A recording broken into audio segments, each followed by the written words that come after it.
It only took a little over an hour for the discrimination to be exposed. But what happened when the most powerful person in the bank walked in and everything changed? Could one look really turn everything around?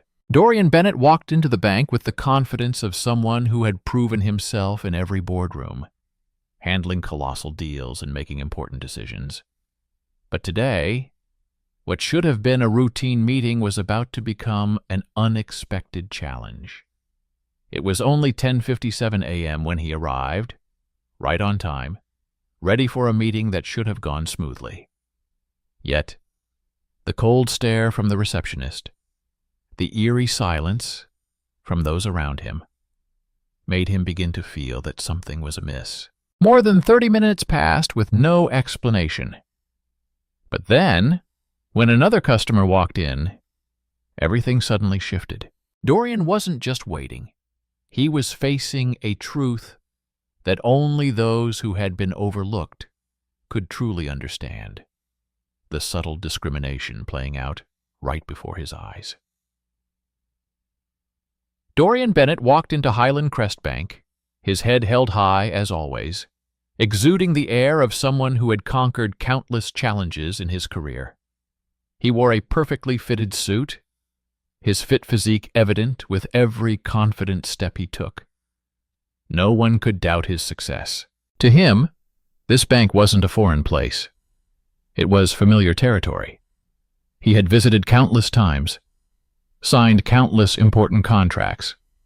But today something felt different. He glanced at his watch. 10:57 a.m. Right on time, Dorian thought to himself, proud of his habit of always arriving early to prepare thoroughly for meetings. This meeting, with Linda Kramer, the bank's senior manager, promised to be a golden opportunity to solidify a crucial strategic relationship. There was nothing to worry about, except for the first few moments when Dorian sensed an unusual silence hanging in the air. The bank's waiting room was a picture of luxury, with sleek black leather chairs and glass tables reflecting the warm, golden light from the chandeliers. The space was clearly designed to highlight wealth and power. But today, it made Dorian feel something cold, distant. He sat down near the window, sunlight streaming across his watch, creating shifting lines of light on the surface of the table. Everything seemed perfect, except for the silence and the interminable wait, with no one offering any explanation for the delay.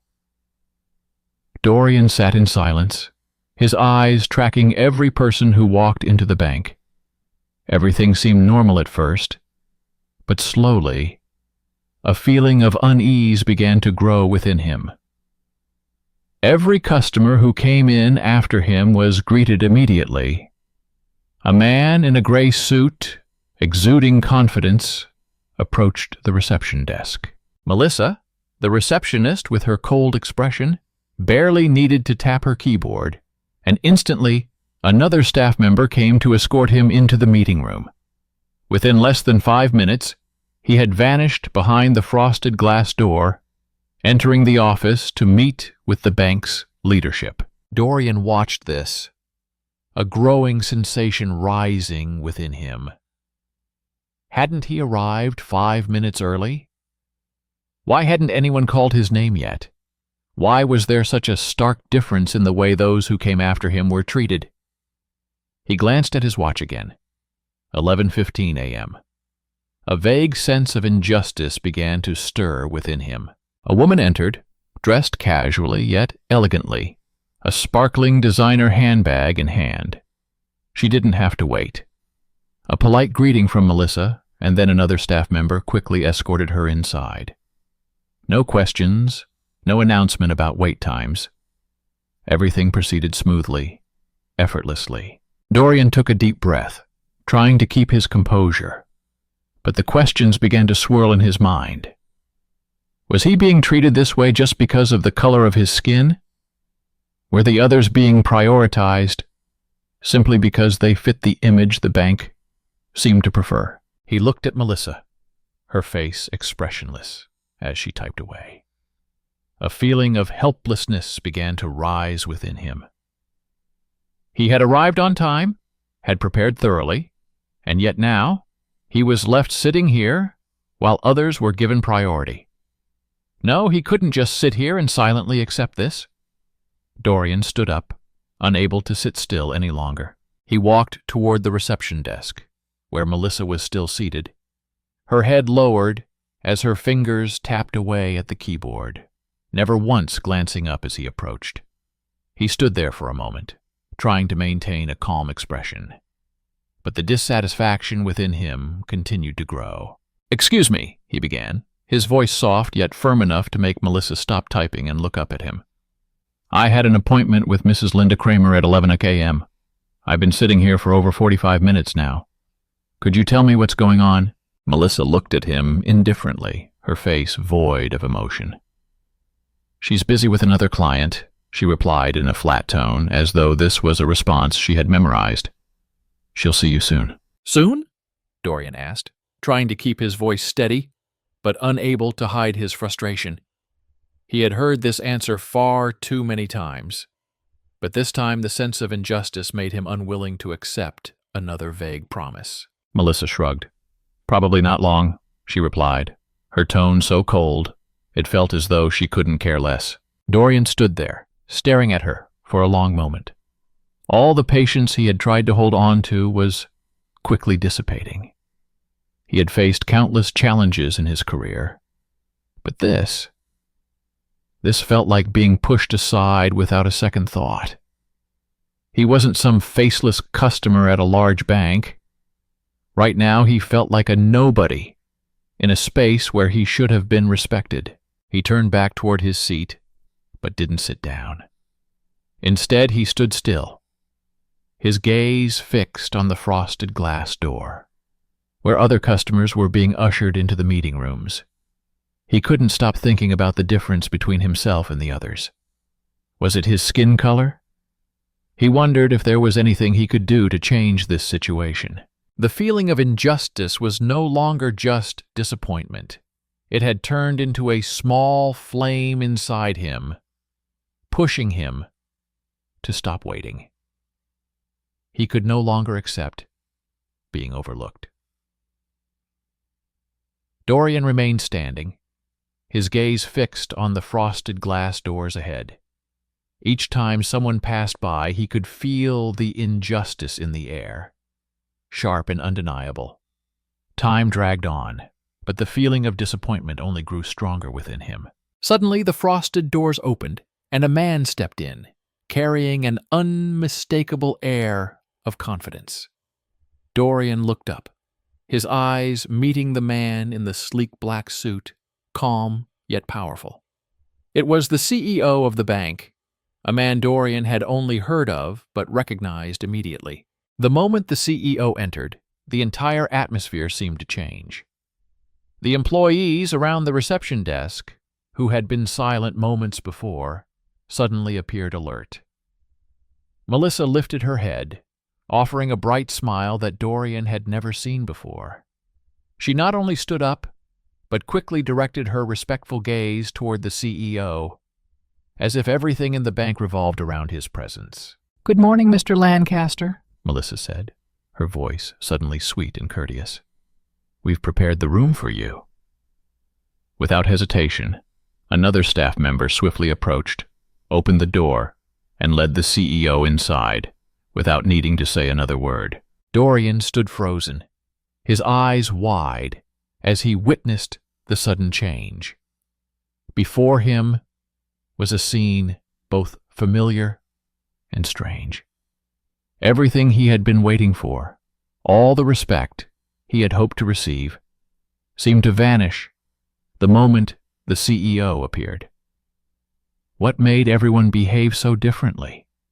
Why couldn't he be treated like Mr. Lancaster, a man who had just arrived and never had to wait a single second? Dorian couldn't help but feel the disparity, the respect the CEO was given simply because of his power. But he He was just a man who showed up on time, a customer with a scheduled appointment, yet he was left waiting. Was it the difference in skin color between him and Mr. Lancaster? Or was it simply that he didn't belong in this world? He turned away and walked back to his seat, struggling to keep his emotions in check. But his heart felt tight, constricted. Everything inside him felt like it was choking. But deep down, he knew this wouldn't be the last time he faced this injustice. And if no one else would speak up, then he would be the one to do it. Dorian sat down, but not because he had accepted the silence. Thoughts raced through his mind, impossible to stop. He glanced around the room, his eyes landing on the other customers engaged in cheerful conversation, the staff members smiling as they served them, while he, a customer who had arrived first, remained nothing more than an invisible name in their system. The feeling of being overlooked grew heavier with each passing moment. Dorian had faced immense challenges in his life, building his career from the ground up, dealing with disrespectful investors, but never had he felt so diminished as he did now. It wasn't because he hadn't been successful.